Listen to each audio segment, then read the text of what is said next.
Tony, mira lo que he conseguido. A ver, Giovanni. Es una colección de discos de vinilo en el que se narran todos los acontecimientos previos a la independencia. Y dime una cosa, ¿qué es esto que tienes aquí? Son unos mapas. Ah, me encantan los mapas. Ve, mira, se ven las rutas, cómo se movía la gente. Y mira justo lo que tenemos acá. Tupac Amaru. Tupac Amaru, rebelión y muerte. Porque Tupac Amaru es un personaje extraordinario. Hasta el día de hoy, después de casi 200 años o más, sigue despertando sentimientos distintos entre la gente. Sí, yo te diría es más.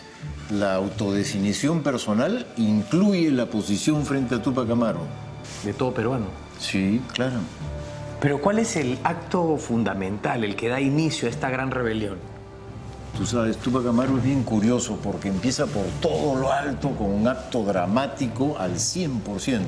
El ajusticiamiento de un alto oficial real como era el corregidor Arriaga. Y le dio vuelta, pero en primera. Lo invitan a almorzar y al terminar se va a Arriaga de regreso a su casa, lo atrapan a medio camino, lo traen a la casa de Tupac Amaru y ahí lo tienen en el sótano varios días. Y finalmente sí, es ajusticiado.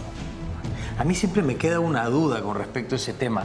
No sé si se trataba de un tema personal de Tupac Amaru o si realmente él tenía una preocupación por la injusticia social de ese momento.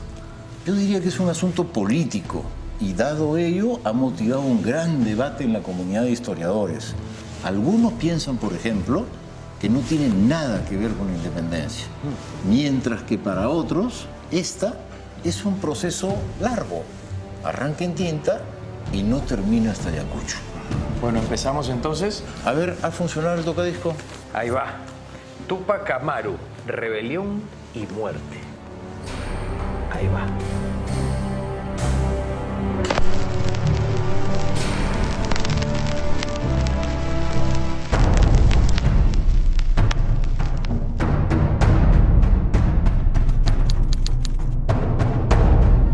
Ha llegado el momento de sacudirnos el pesado yugo que por tantos años hemos sufrido de los españoles, que nos grababan diariamente con nuevas pensiones y hostilidades. ¡Basta de agravios! ¡Basta! ¡Basta de abusos! ¡Basta! ¡Basta de injusticias! ¡Basta! Quitaremos repartimientos, quitaremos aduanas y quitaremos todas las exacciones que a dictamen suyo han desolado nuestro reino. Esto es el comienzo, Yacta. Y no podemos desmayecer hasta lograr la libertad. ¡La libertad! ¡Libertad! ¡Libertad!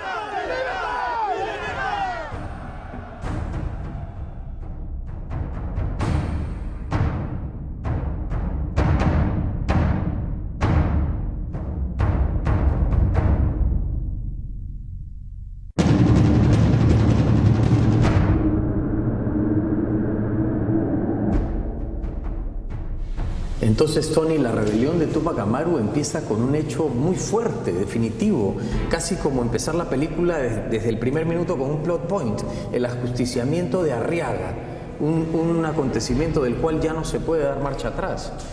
Efectivamente, sobre todo cuando piensas en el largo plazo a Tupac Amaru, te das cuenta que él es el más importante de los líderes indígenas que a lo largo de todo el periodo colonial lucharon contra España. Claro. Por eso es un paradigma, ¿no? Como un ideal. Sí, eso lo sabemos de memoria, pero no creo que haya sido un acontecimiento mágico, ¿no? Que de pronto apareció Tupac Amaru. Esto debe haber ido gestándose desde años anteriores. Ciertamente, desde la misma configuración de la sociedad colonial, desde el comienzo. Tú sabes, un virrey que se llamaba Toledo dividió el mundo andino en dos repúblicas, de españoles y de indios. Claro. Injustamente divididos también, ¿no? Cada uno con derechos distintos, con impuestos distintos, con reglas de juego diferentes. Efectivamente, incluso con autoridades distintas. Pero, por ejemplo, los indios no eran esclavos, ¿no? Los esclavos africanos tenían sus propias reglas distintas a las de los indios. Sí, pero eso siempre me ha sonado un poco tramposo, ¿eh? Es como una esclavitud disfrazada, porque, claro, los indios no eran esclavos porque no podían ser vendidos, pero tenían un montón de exigencias y tenían que someterse a trabajos durísimos como la mita, por ejemplo. La mayoría iban a las minas, pero no todos. ¿Y les pagaban por esa chamba o no? Sí les pagaban un salario pequeñito, pero que ellos ahorraban para poder pagar su otra obligación, que era el tributo. Claro, o sea, les pagaban para que paguen. Exacto. Y de paso tenían que ahorrar. Claro. ¿Y quién administraba todo esto? ¿Quién lo supervisaba? Bueno, mira, el tributo lo colectaba su propio curaca de indios. Y para este caso, Túpac Amaru era un curaca. Curaca, pues, el famoso lugar de Tungazuca, Bambamarca y Surimana, y Tungazuca el lugar principal de residencia de Túpac Amaru. ¿Y el equivalente en la República Española, quién sería? ¿El corregidor? Se llamaba corregidor de indios a un funcionario que no tenía los mismos poderes, sino superiores a los del curaca, Seguro. pero que compartía con él el poder local. ¿Y existía alguna figura mediadora entre ellos dos? Bueno, mediador exactamente no, pero había un tercero en la discordia. En los pueblos habían sacerdotes, Los curas. doctrineros, españoles, sí, los curas. Ellos eran el poder espiritual. Y adicionalmente también tenían sus intereses, sus business, disputaban el poder local. No eran mediadores, eran un tercer interesado en este trío, Exacto. por decirlo de alguna manera.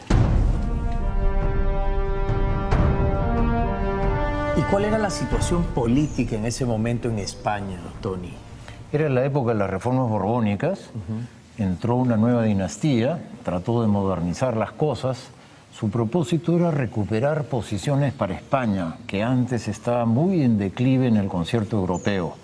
Y su procedimiento fue modernizar, tratar de mejorar la eficiencia de las relaciones entre España y América. Pero más que mejorar, lo que hicieron fue crear un descontento general, porque aumentaron los impuestos, empezaron a controlar todo con mayor rigidez.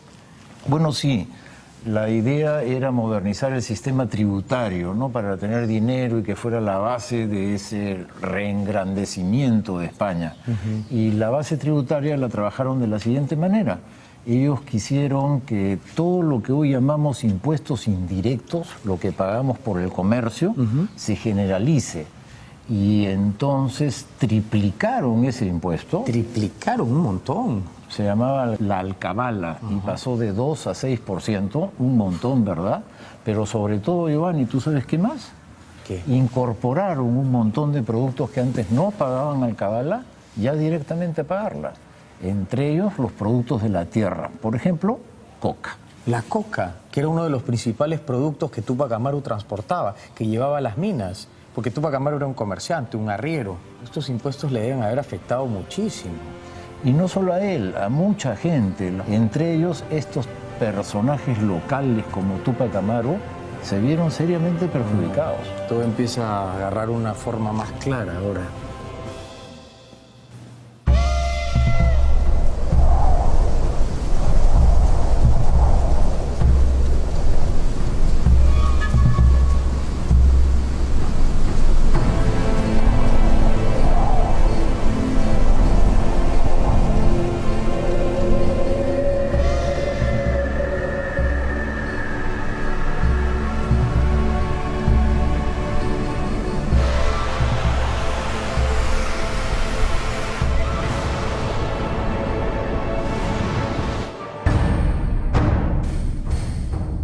Desde que se aplican las reformas borbónicas, estallan motines aquí y allá.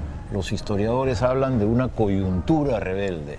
Mira, Tony, aquí hay algunos pasquines de la época que los rebeldes usaban para poner en las calles y llamar la atención, cual volante. Efectivamente, pues, en una época que no había ni radio, ni televisión, por supuesto, incluso no habían periódicos, la forma de dirigirse a la opinión pública era a través de estos pasquines que se pegaban en las iglesias, en las puertas de los lugares importantes. Mira lo que dice aquí. Hagamos la paz ya, oh prudente Setmanat. ¿Quién es ese? Él era el corregidor de Arequipa. Una llamada de atención a él, ¿no? Bajo la calidad de no admitir más aduana. Aduana es esa casa que cobraba tributo. Claro, pues esta sí que es patraña, y así la mejor hazaña es no meter más cizaña para otra gran ladronera, porque en aquesta moneda no se paga al rey de España. Bien bonito, ¿no? Bien al verso, Sí, claro. poético.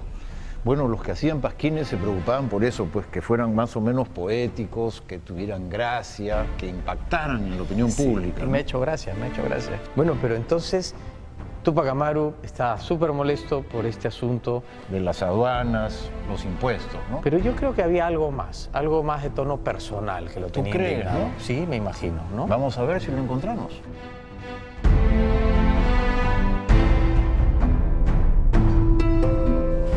Vuestra merced reclama que se le reconozca como descendiente del Inca Túpac Amaru.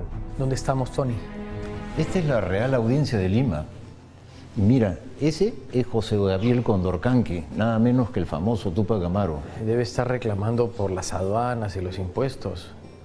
Efectivamente, además, en esta coyuntura estaba reclamando también su título de nobleza, porque él sostenía ser descendiente del último Inca de Vilcabamba. ¿Y ese otro señor quién es? Debe ser pues el representante legal de un caballero apellidado Betancur que tenía la misma pretensión que Condorcanqui, ser descendiente del último Inca de Vilcabamba. Creo que la van a tener difícil con ese oidor. Tiene cara de ser un hueso duro de roer. Yo lo veo como incorruptible.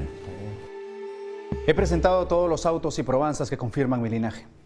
Documentos presentados también por el caballero aquí presente. Yo empecé el juicio en las instancias del Cusco, pero he tenido que viajar a Lima. Llevo meses en dicha tramitación. Mi representado lleva años persiguiendo el mismo título, don José Gabriel. Diego Felipe Betancur también solicita ser reconocido como el último descendiente del Inca Túpac Amaru.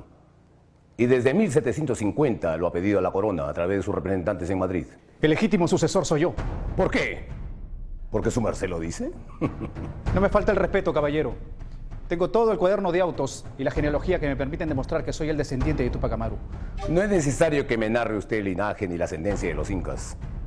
Mi patrocinado y yo conocemos perfectamente a cada uno de los descendientes de Manco Inca. Semejante insolencia que un cacique menor de 3 pueblos pequeños pretende instruirme. ¿Cómo se atreve a injuriarme de ese modo? Caballeros, calma. La audiencia de Lima examinará los legajos traídos por ambas partes.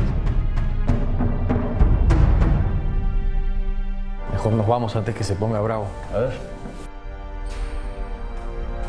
En nombre de los caciques de los pueblos de la provincia de Canas y Canchis, pido que se declare que los indios de estas provincias no estén obligados a la mita de Potosí. ¿Y por qué no solicita también que regulen el tráfico de los carruajes y de las mulas en la ciudad de Lima? La Real Audiencia no tiene tiempo para perderlo en boberías. Los indios ya no pueden con sus cargos. Tengo todas las causas y argumentos que me permiten justificar el pedido. Se organizará una audiencia especial. Muchas gracias, Excelencia. Con la justicia de la Real Audiencia estoy seguro que los resultados serán los esperados.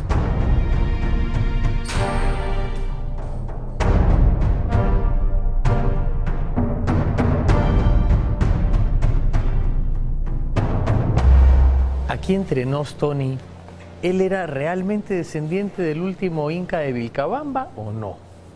Bueno, tenía su argumento fuerte, ¿ah?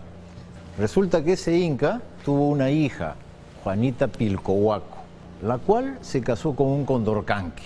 Y de esa familia, de esa pareja, Túpac Amaru había establecido su linaje directo. Bueno, el asunto es que la Real Audiencia no aceptó su petición y esto fue creando más resentimiento en el hombre. Sí, para nada. Todo eran noticias negativas, se iba cargando y en un momento pues se fue con todo, ¿no? Se fue con todo.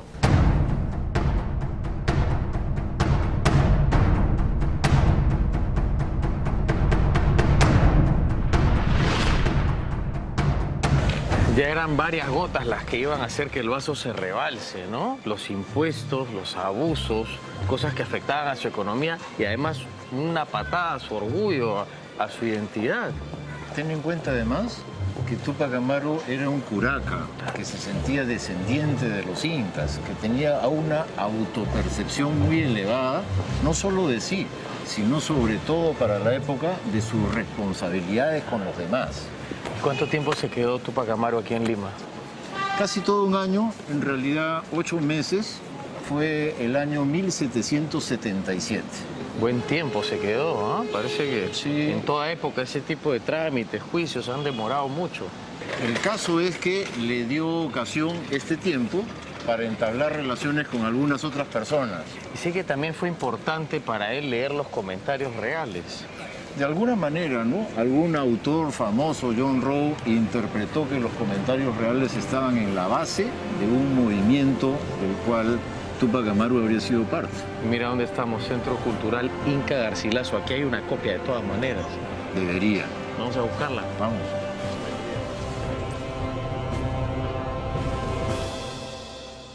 Tony, mira qué bonito. Comentarios reales de los incas. Inca Garcilaso de la Vega. Primera edición fue en 1615, ¿no? ¿Y por qué fue tan importante para Túpac Amaru este libro?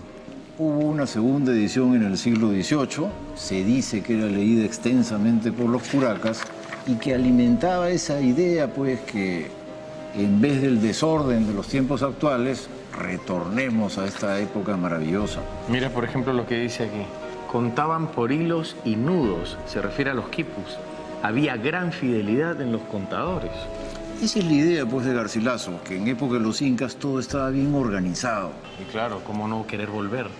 Ciertamente es la interpretación del doctor Raúl, ¿no? Bueno, vamos, te invito a un café. Y llevamos esto. ¿Ya? Siempre nos han enseñado, Tony, la imagen de Túpac Amaru como la de un tipo fuerte, solo, rebelde, que lucha por el pueblo. Pero nos olvidamos que él tenía una imagen importantísima al lado. Era una pareja rebelde, en verdad. Era Micaela Bastida, su esposa, y él. Claro, estaba desapareciendo ya la imagen clásica de la mujer colonial como recluida en su casa, ocupada solamente de la esfera doméstica. Y más bien es reemplazada por la pareja revolucionaria, así como Bolívar y Manuelita, Túpac Amaru y Micaela. Sin embargo, venían de estratos sociales distintos. Sí, como tú dices, era un matrimonio desigual donde él, al ser curaca, ocupaba una posición como de aristocracia indígena. En cambio, ella una persona más del común, ¿no? Pero ambos muy católicos, ¿ah? Eso importa también para el matrimonio, los hijos, todo en la vía de lo formal. Y ella muy inteligente, muy capaz. Durante la época que él es arriero, transportista, mercader, ella maneja la base y luego en la rebelión será igual, ¿no?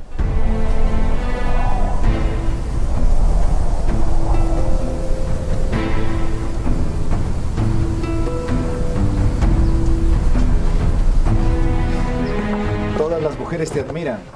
Dicen que nuestros hijos son obedientes y muy correctos. Todo es cuestión de establecer límites y de llevar la casa con mano dura. Sobre todo ahora que harás un viaje tan largo. Es temporada de cosecha y el transporte ha sido muy demandado este año. La producción de coca y maíz han sido muy buenas. Cumpliré con los pagos de los arrieros para cuando vengan a cobrar sus jornales. No te vayas a olvidar de las mulas. Tendré mulas jóvenes a tu regreso, despreocúpate. Recuerda mantener la casa y atender los pendientes. Cumpliré con todo lo que me has encargado, Chepe mío. Despreocúpate. Confío en tu buen juicio para llevar estos asuntos. Ahora acompáñame a despedirme de los niños y a rezar con ellos antes de partir. Arriero quiere decir que tenía una flota de mulas y él transportaba productos a distintos lugares del país. Exacto, un transportista. Y se sabe que tenía una cantidad importante de mulas, aparte de hatos de llamas, pero en lo que a mulas se refiere, 350. O sea, tendría actualmente una gran flota de camiones. No sé si gran, pero al menos mediana. Por lo menos 10 o 15. Exacto. Eso es un montón. Bueno, Vamos a seguir con la ruta. Tú pagas, ¿no? ¿Cómo que yo pago? ¿Todavía has invitado? Yo te invitaba a tomar un café, pero tú lo pagas. Vamos. Bueno, como siempre. Con cosas distintas, ¿no? ¡Mozo! El mundo estaba movido por esas épocas, ¿no? Teníamos la Revolución Norteamericana, después la Revolución Francesa, y en el medio estaba Túpac Amaru. Algo estaba pasando en el mundo en ese momento. Y Túpac Amaru está al comienzo de ese ciclo. ¿Y tú crees que había alguna relación entre estos hechos? Bueno, directa no, pero que era el clima de una época de guerras y revoluciones a nivel del planeta entero, ¿no? Ya, pero volviendo a nuestro tema, Túpac Amaru, un hombre solo, ¿cómo empieza? ¿Cuál es su primer paso? ¿Cómo hace para reclutar gente?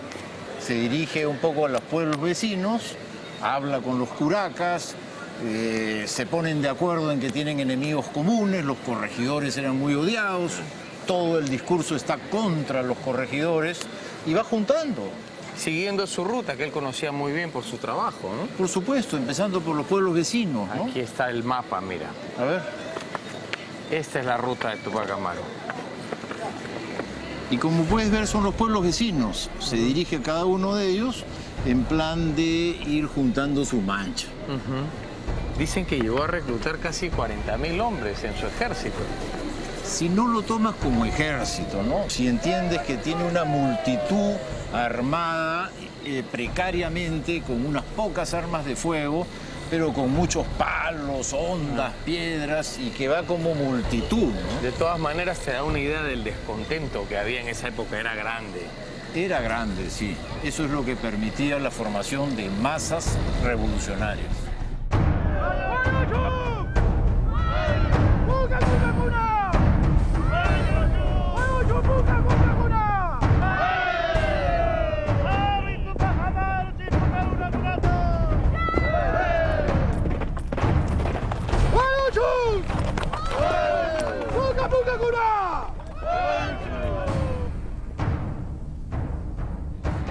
¿Y su esposa, Micaela Bastidas, qué hacía? Bueno, ella en Tungazuca, ¿no?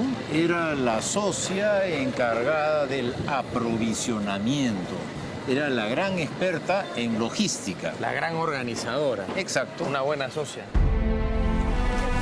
Rápido, Julio. Juan, anda arriba y hay un costalillo de pólvora, me lo bajas junto con media docena de rifles. Ya, rápido. Me van a entregar una docena el próximo domingo. Don Pablo, ¿están listos los pasaportes y los edictos? Así no están listos.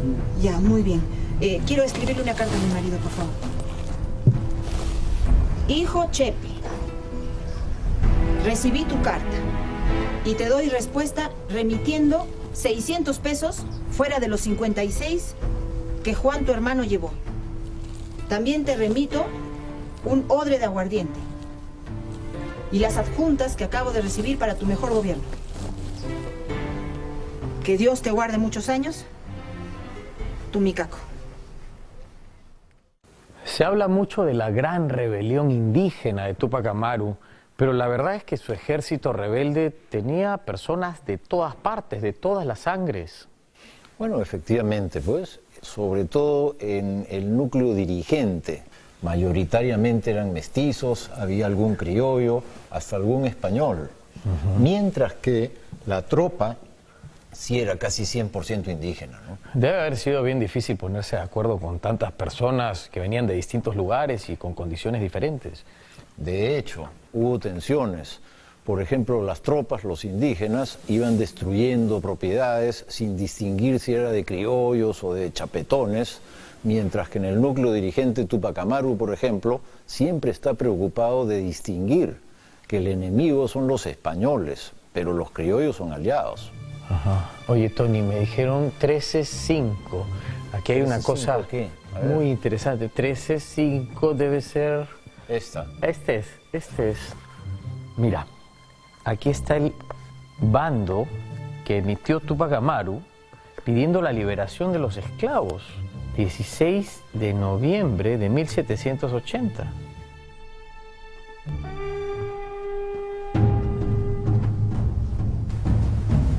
Yo,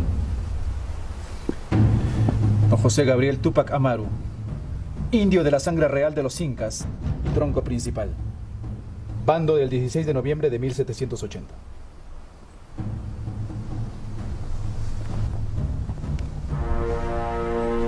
Para el Cusco, para que desamparen a los chapetones ofreciendo libertad a los esclavos.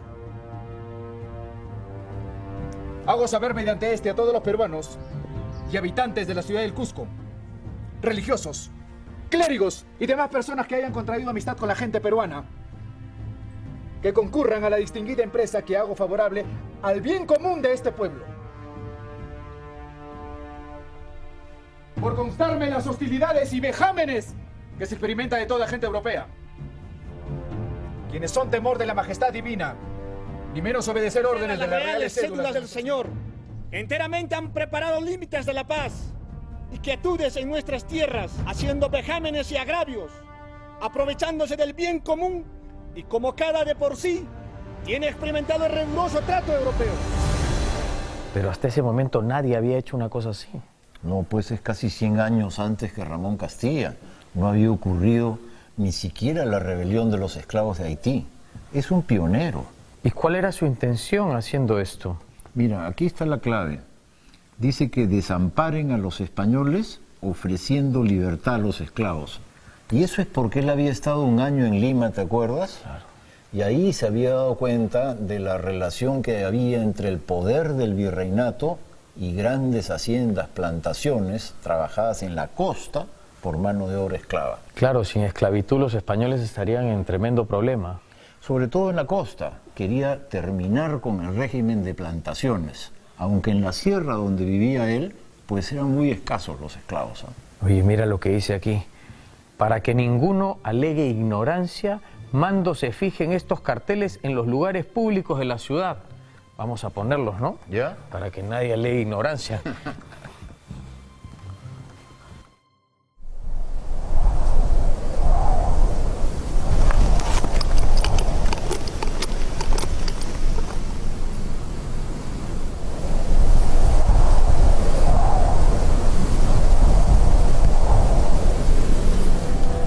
Lo que me llama la atención es que nadie se haya enterado del ajusticiamiento de Arriaga. ¿Es que nadie hizo nada? ¿No hubo represalias?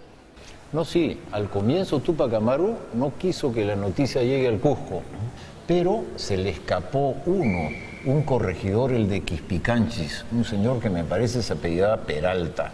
Y cuando este llega al Cusco, provoca una conmoción, corre como reguero de pólvora y finalmente se convoca una junta de guerra.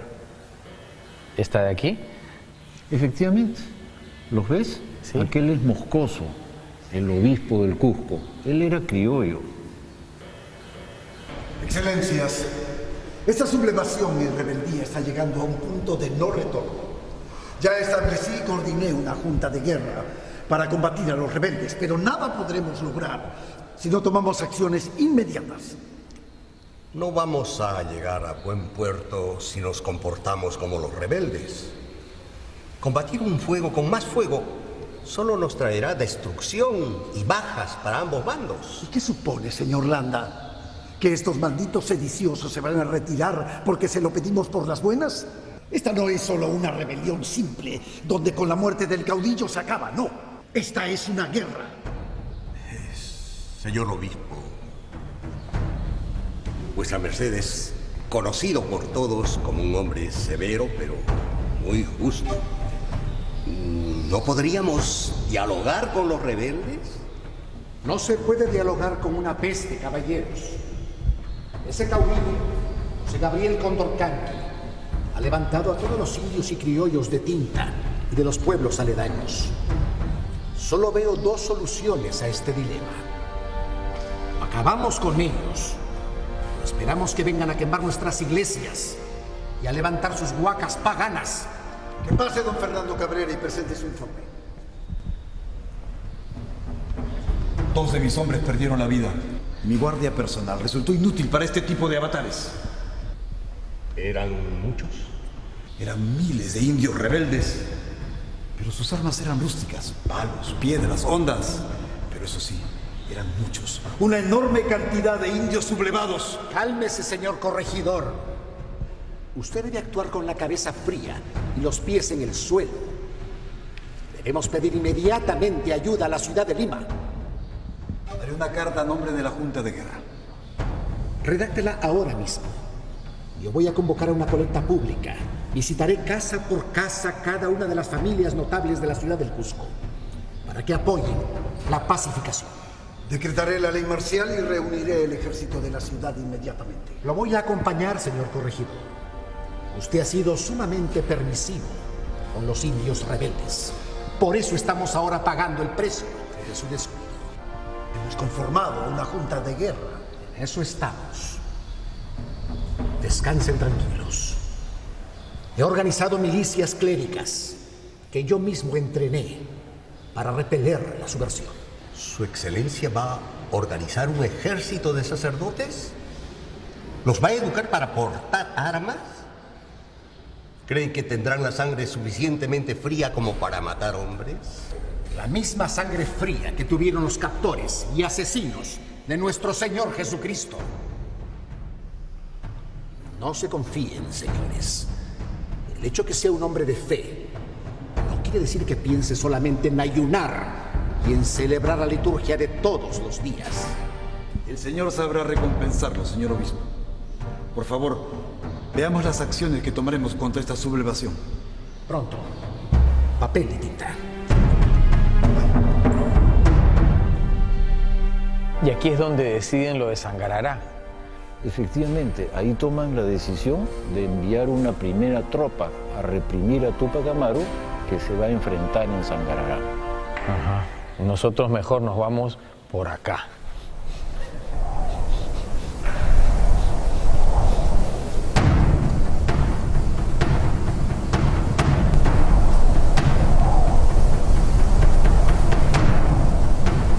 Aunque ya lo hayamos discutido varias veces, vamos a repasar nuevamente el ataque a los realistas.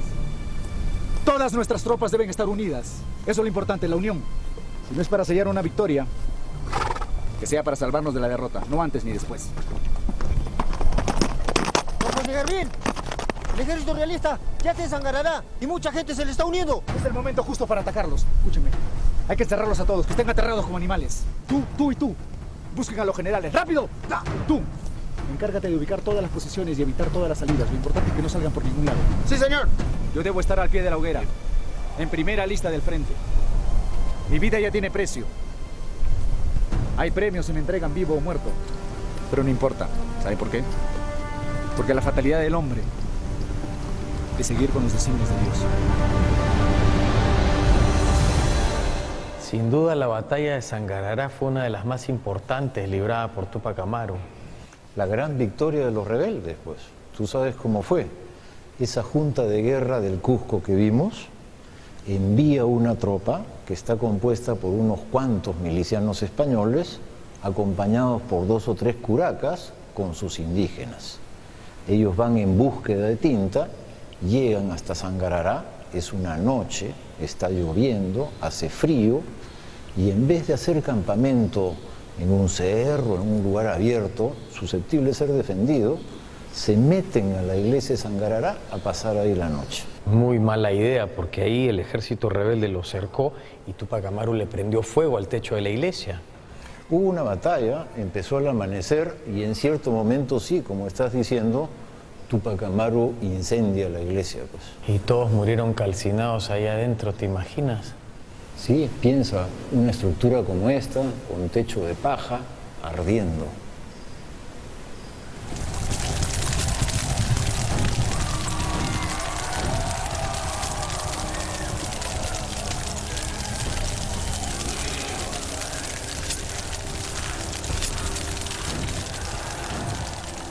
Este triunfo de Túpac Amaru debe haber traído serias implicancias religiosas y políticas.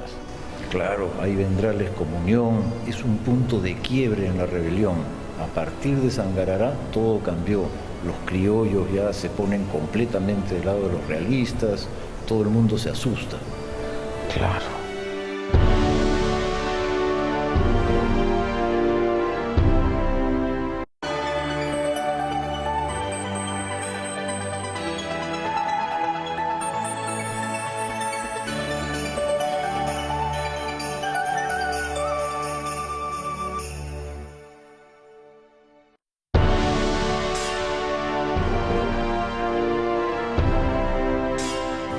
Con la victoria de Sangarará, las expectativas de los rebeldes debe haber sido altísimas.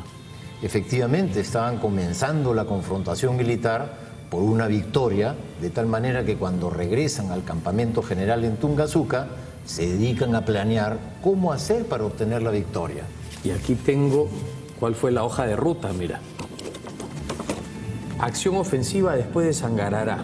Mira, Túpac Amaru sale de Tungazuca y se dirige al sur, va hacia el altiplano, llegará tan lejos como Lampa, donde recién da la vuelta y regresa nuevamente a Tungazuca. ¿Y quién se queda en Tungazuca? Micaela. Y esta ruta le toma bastante, casi un mes. Y en todo ese tiempo yo creo que estaba descuidando el objetivo principal, que debía ser Cusco. ¡Jaco, compañero Cuna! ¡Jaco, compañero Cuna! ¡Jaco por el Isu! ¡Jaco por el Isu! Compañeros, este es el momento de vengarnos contra las injusticias. Vosotros que han sido maltratados, obligados a cargar con pechos pesados, exprimiéndolos sin misericordia.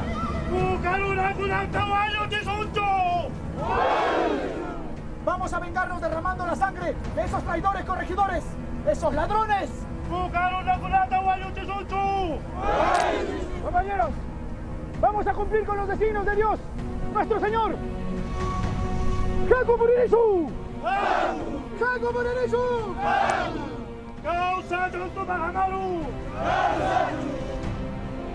Es que él quiere incendiar todo el sur.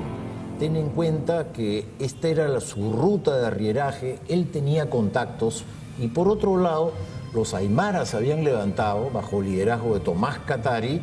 Claro. Entonces Tupac Amaru lo que quiere es que todo el sur quede convulsionado. Sí, pero de hecho Micaela no estaba de acuerdo con él porque le escribió varias cartas de reproche. Ella pensaba como tú, que estaban perdiendo tiempo y no se dirigían sobre el objetivo verdadero. Tú me has de acabar de pesadumbres, pues andas paseándote muy despacio por los pueblos. Y más en Yauri, tardándote 2 días con gran descuido. Pues los soldados tienen razón de aburrirse e irse cada uno a sus pueblos.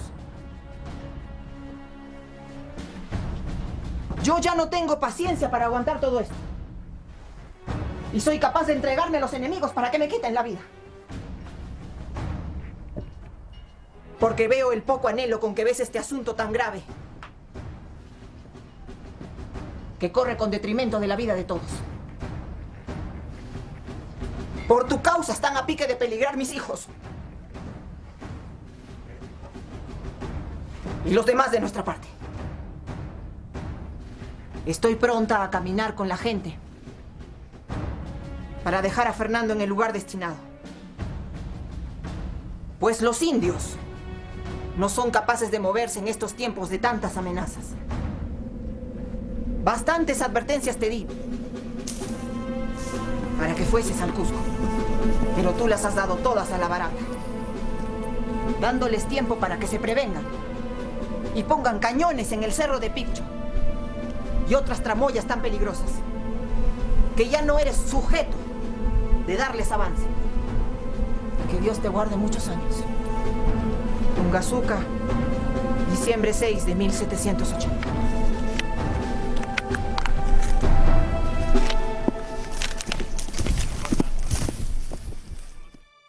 Micaela era una mujer extraordinaria, era una estratega.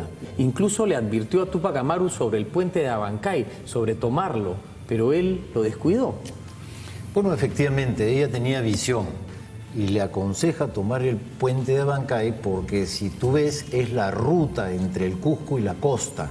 Entonces ella sabía que si los realistas iban a recibir ayuda de Lima, llegaría a través del puente de Abancay. Lógico.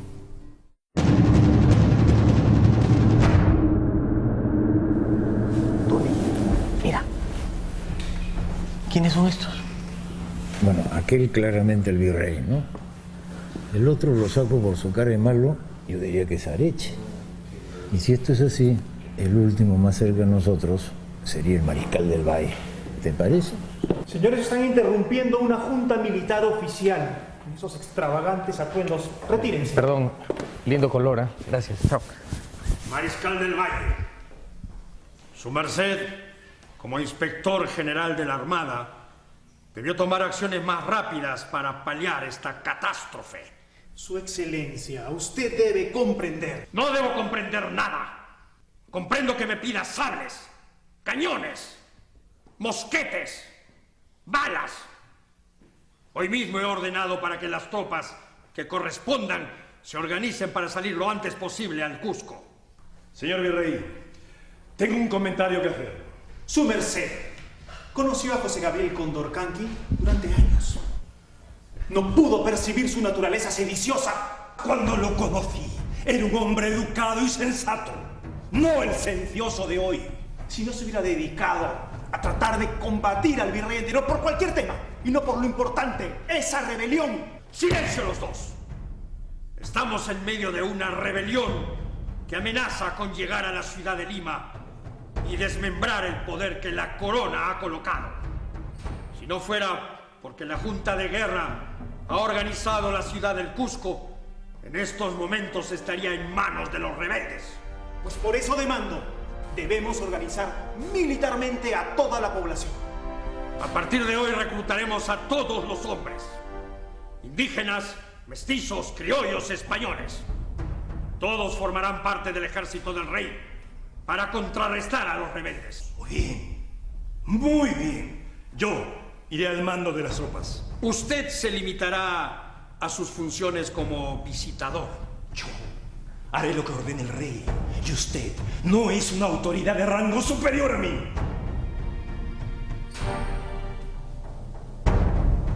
Su merced tuvo una relación muy tensa con el anterior virrey. Pero eso no sucederá conmigo. ¿Y sabe por qué? Porque la autoridad quedará muy bien delimitada en este virreinato. Su merced es un visitador muy respetado. Pero debo recordarle que la autoridad máxima aquí soy yo.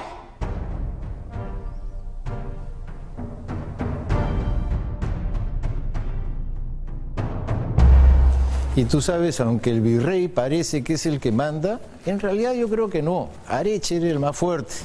Y la cosa concreta es que estuvieron disputando hasta el final la cosa. Pero justo después de ese momento es que salen las tropas realistas hacia el Cusco. Y tenían que cruzar toda la cordillera. ¿Cuánto tiempo se tomarían? ¿Un mes por lo menos? Bueno, sí, algunas semanas. Era un viaje por mar hasta Pisco y de ahí empezaban a subir. Pasaban por Abancay y finalmente llegaron al Cusco el 1 de enero de 1781. Tremendo viajecito, ¿no? Cruzando la cordillera. Deben haber muerto muchos en el camino. Sobre todo reclutaban. Si tú hubieras estado ahí, ¿te ibas con ellos o no? Yo difícil, te diré que más me veo de sacerdote que de soldado.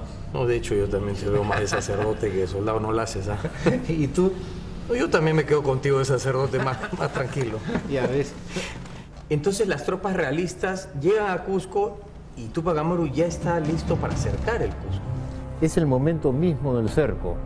Las tropas de Túpac Amaru han avanzado por el sur, mientras su primo Diego Cristóbal por el norte.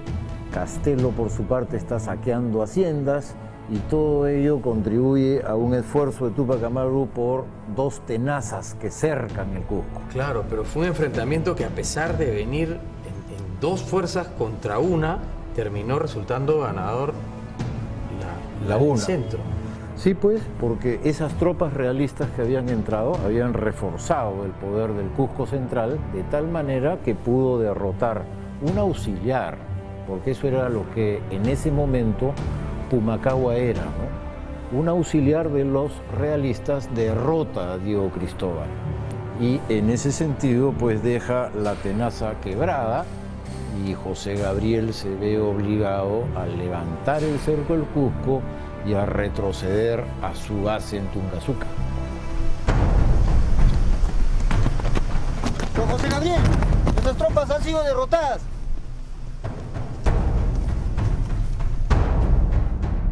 Y después de liberar varias batallas durante 2 o 3 meses, es finalmente capturado. Sí, hay una batalla en la que está Túpac Amaru en medio de sus tropas y cuando finalmente le caen encima con todo, hay una mortandad grande, él se ve obligado a huir siguiendo el curso del río Vilcanot. Él llega huyendo hasta el pueblo de Combapata y ahí lo traicionan. Si no, no lo hubieran atrapado probablemente. Hay un grupo de gente que habían sido partidarios de él, un tal Santa Cruz entre ellos, que lo retienen de tal manera que permiten que los mulatos, estos mulatos que habían salido de Lima, sean finalmente quienes lo atrapen. Lo entregan a Areche y es Areche el que va a entrar con todos los prisioneros, Túpac Amaru, Micael entre ellos, va a entrar al Cusco, ¿no? Se sabe que Tupac Amaru incluso ofrece dinero porque lo liberen y ni así le dieron el perdón. Efectivamente, eso es cuando trata de sobornar a los mulatos para escapar, pero no lo logra, ¿no? Era demasiado ya. Y viene ya la escena final, el juicio, la muerte, el suplicio de los Tupac Amaru, ¿no?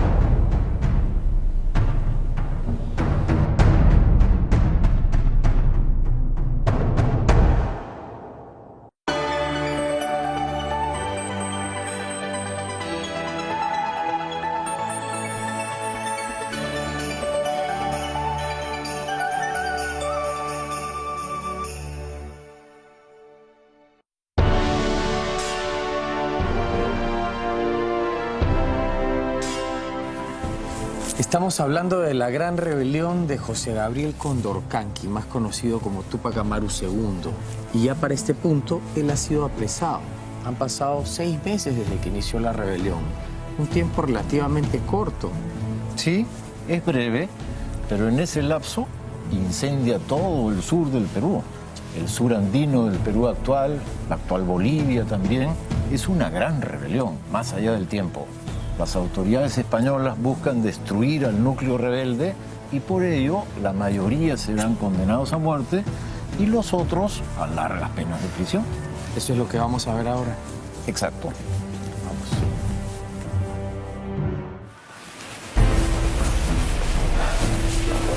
Mira, Tony, es el juicio a Tupac Amaru. ¿Dónde hemos llegado, no? José Gabriel Tupac Amaru está preso por haberse levantado contra la corona y el rey de España. Yo jamás he ido en contra del rey ni su corona. Su merced organizó la emboscada, apresamiento y ejecución del corregidor Antonio de Arriaga. Yo únicamente vi a los míos acongojados, maltratados, perseguidos. Me creí en la obligación de defenderlos para sacarlos de la opresión en la que estaban. Mira, aunque aún me están discutiendo, te aseguro que la sentencia ya está clara. Esto es una formalidad, ¿no? Los españoles les gustaba guardar las formas, pero entre Areche y Matalinares, te aseguro que ya lo condenaron. La sentencia ya está cantada. Yo diría, ¿eh? Veamos. Su merced levantó indios, criollos y mestizos para su revuelta infame. ¿Quiénes conocían de sus perversas y depravadas intenciones? ¿A quiénes se los comunicó? No sé. ¿Dónde se ocultan? No sé. ¿Cuántos son? No sé absolutamente nada. Si quiere obtener piedad de esta audiencia, admita su levantamiento en contra del rey. No. ¡Admítelo! ¡No! ¡Admite tu culpa, casi que revoltoso! ¡No! ¡Admite todas las muertes que pesan sobre ti! No puedo. Porque de lo único que soy culpable es de haber actuado con justicia. Si no responde al interrogatorio, tendremos que aplicar tormento. ¡Lléveselo!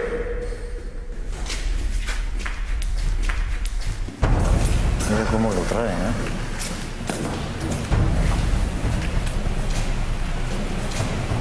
Mira quién viene. Yo prefiero no ver esto, Tony. Esto no se pone bueno. Yo no he ido ni contra el rey ni contra la corona. Después de preso el corregidor Antonio de Arriaga, ¿qué le comunicó su marido? ¿Cuáles eran sus intenciones? ¿Qué buscaba con toda esta sublevación? Él solo quería quitar los repartimientos, corregidores, alcabanas, aduanas y otros derechos. Nunca quiso hacer nada contra el rey ni cosa semejante. Solo quería mejores derechos para los indios. Su merced no sabía nada de los planes de su marido ni de la revuelta. ¿Sabe qué es esto? Cartas, documentos firmados por su merced, donde consta que sabía del manejo administrativo y cotidiano de las acciones perpetradas por su marido. ¿Nos va a decir toda la verdad?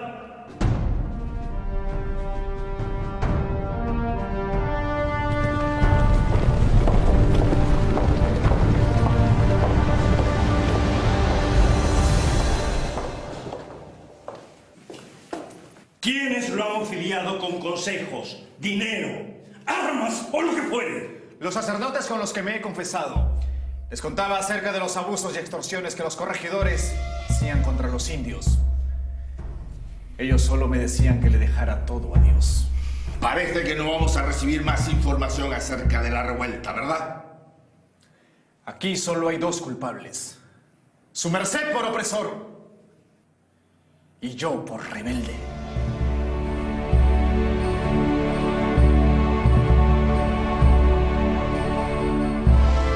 Terrible la situación de Túpac Amaru y también la de todo su ejército, que ya había sido frenado, desarticulado y ahora se iban a enfrentar a un juicio salvaje. Sí, pues, era una situación muy mala de todo este grupo. Los españoles querían terminar con el núcleo rebelde, eliminarlo de raíz de la faz de la tierra. Y Túpac Amaru y Micaela iban a ser ajusticiados. Pero parece que especialmente en este caso querían darles un escarmiento fuerte para que no se volviera a repetir una cosa así. De hecho, miren, en el transcurso del mismo día fueron ajusticiados todos en una ceremonia espectacular. Al comienzo, el hijo y un tío, el hijo mayor y un tío, luego a continuación la cacica de Acos, luego Micaela y al final José Gabriel. Y todos presenciando y observando cada muerte, como para que la lección les quede bien clara. Sí, todos presenciando la muerte, y entre los que miraron destaca el hijo menor de José Gabriel y Micaela, que se llamaba Fernando, un chiquito que lo tienen de la mano mirando cómo desaparece toda su familia. Y él fue el que después fue deportado a España y vivió hasta viejito. Ya, me imagino medio traumado después de todo. No fue el único de los Túpac Amaru que fue enviado a España. Hay un tío también, que me parece que se llama Juan, que sobrevive hasta el final. Y en la época ya de la Revolución de la Independencia Americana, regresa al Nuevo Mundo. Es a la Argentina, en la época de la Junta de Buenos Aires, y Manuel Belgrano es el que lo recibe. Y lo recibe con honores. Efectivamente. Irónicamente.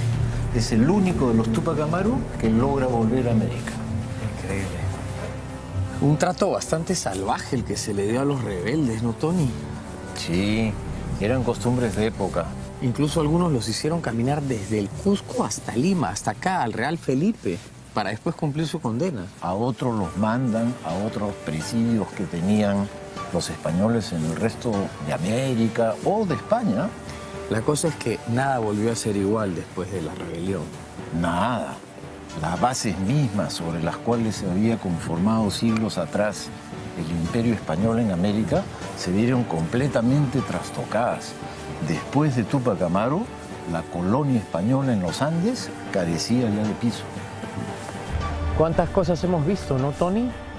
Todo esto empezó con estas reformas borbónicas que fueron del descontento del pueblo, sobre todo de Túpac Amaru, pero además su desilusión al ver que no aceptaban el linaje que él reclamaba. Claro, su descontento con la justicia colonial es absoluto, porque él a la vez va a reclamar por los indios de su jurisdicción, para que no hagan nita, etc. Todo esto no camina y a continuación entonces planea la rebelión. Después de la rebelión, Areche decidió terminar con toda la organización indígena como se conocía hasta ese momento. Efectivamente, ¿recuerdas lo que conversábamos al comienzo? La República de Indios, la República de Españoles, todo eso empieza a cambiar drásticamente. Pues los indios tenían algunos derechos, entre otros, a nombrar a sus propios curacas. Ellos eran unos linajes hereditarios. Todo eso comienza a desaparecer. Pero así como hubo un castigo, también hubo un premio para los que estaban a favor de la corona. Nuestro muy famoso Pumacahua. Él fue nombrado brigadier general y además llegó al máximo cargo de aquellos días, presidente de la Real Audiencia del Cusco. Es increíble que ese señor con todo ese pasado después se haya convertido en un rebelde. 40 años después va a morir como rebelde en la rebelión de los hermanos Angulo, 1814-1815. Personajes de los que tenemos que hablar de todas maneras. Claro, porque son una serie de hitos hasta que efectivamente se consigue la independencia del Perú. Pero definitivamente lo que somos hasta el día de hoy es por la gesta de Túpac Amaru. Tú lo has dicho. Entonces vamos a investigar un poco más. Te invito a almorzar. Veamos. Te prometo que yo pago.